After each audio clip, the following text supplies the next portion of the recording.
One of our world's most unnerving places is called Tennessee. It's a land of vast mountains and dense woods, inhabited by a species of freakish monster known as people from Tennessee. But these people are not the most nightmarish creatures from the state. Just outside a small rural town is a creature unlike any other. No one knows for certain what that creature actually is. Some say a demon, others say a witch or ghost, or even a goblin. The only certainty is that this creature is deadly to all who encounter it. For 200 years it has caused terror in a way Al-Qaeda could only dream of. This is the story of that creature and of those it has tormented.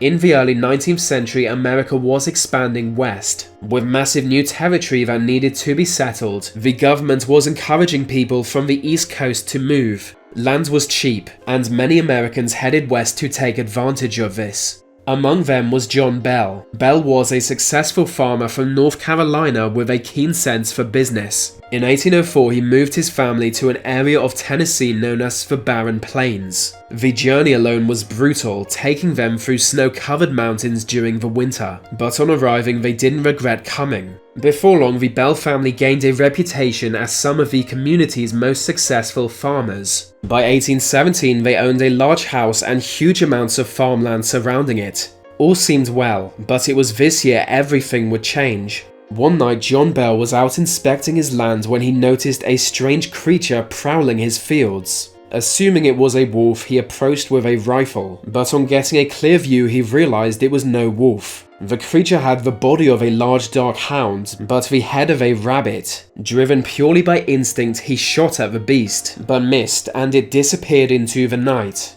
With nothing much to be done about it, he decided to call it a night and went inside. Unfortunately for him, the night was just beginning. Hours later, a loud thumping noise started coming from outside.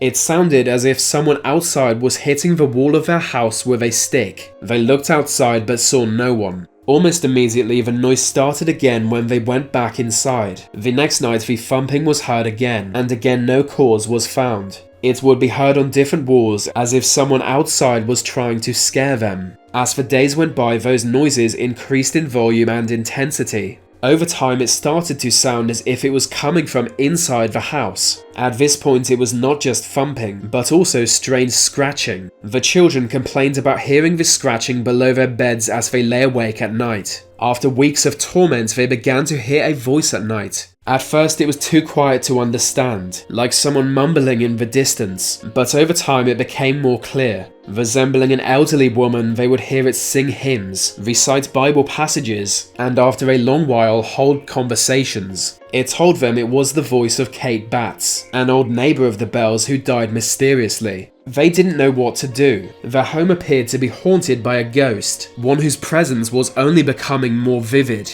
But if they told anyone about it, they might sound crazy. Guarding their reputation was extremely important to them, but the situation soon turned dangerous. John Bell's daughter Elizabeth was now being attacked by the ghost, having her hair pulled and skin bruised. In desperation, John told his friend all about it. To investigate, the friend stayed the night at the Bell home. By morning, he was convinced it was haunted. Word got out and people came from all over, hoping to encounter the ghost themselves. One of the men drawn to the Bell farm was Andrew Jackson.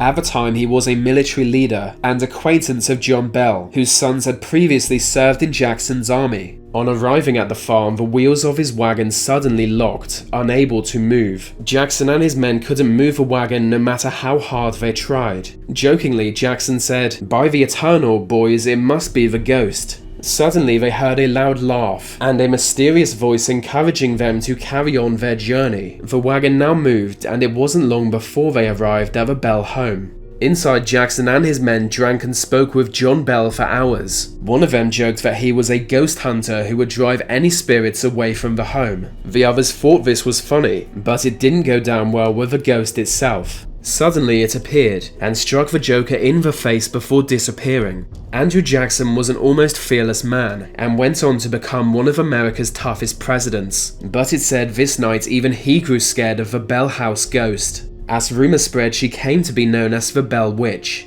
The Bell Witch never stopped causing harm to Elizabeth Bell. For whatever reason, it hated the girl. When she grew old enough to marry and became engaged, the Bell Witch became even more aggressive, taunting and attacking her fiancé when he was at the house. It could only go on like this for so long, and the engagement fell apart. With the suitor driven away and Elizabeth heartbroken, the witch turned its attention to the person it hated most of all, John Bell. By now he was 70 years old, and the years had not been kind to him. He suffered episodes of illness as his health deteriorated, but even during these bursts of sickness, the Bell Witch didn't leave him be, slapping and scratching and tormenting the old man. It continued until one December morning when John Bell was found dead. It was assumed he died a natural death. 70 was a grand old age in those days, but when a small vial was found containing a mysterious black liquid, this was doubted. No one in the house recognized the liquid. When a drop was given to their pet cat, it died immediately and they heard distant laughter. From that moment, it was clear John Bell had been poisoned by the witch. In the grip of rage, John Jr. threw the vial into the fireplace, and a cloud of black smoke filled their home. The smoke didn't clear for hours. By the time it did, it was the start of John Bell's funeral. People came from all over Tennessee to attend the funeral, and the Red River community saw the largest gathering it had ever witnessed. The crowd was silent. Everyone there had too much respect for John Bell to make a sound. But when his coffin was lowered into the ground, laughter was heard echoing from the distance.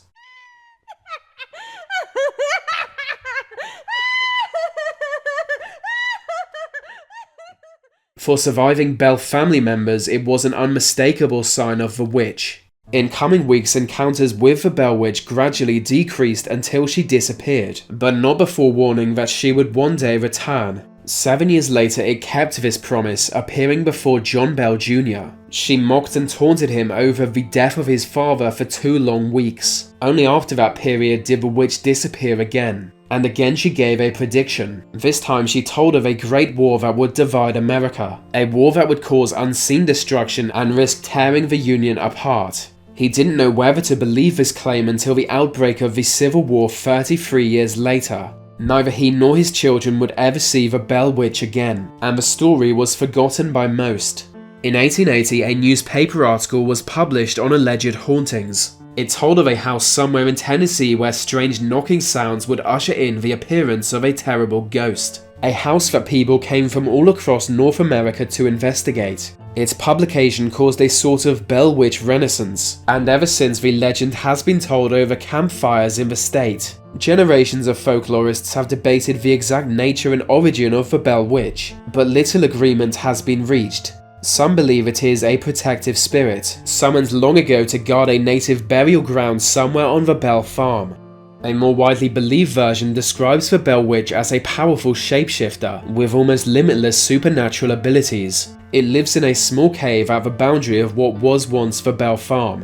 When a young Elizabeth Bell wandered into that cave, she inadvertently disturbed the beast inside. That's why it reserved an extra measure of hatred just for her. In the years between encounters, the Bell Witch returns to this cave, and if local lore is to be believed, it's there now, waiting for a new victim to latch onto.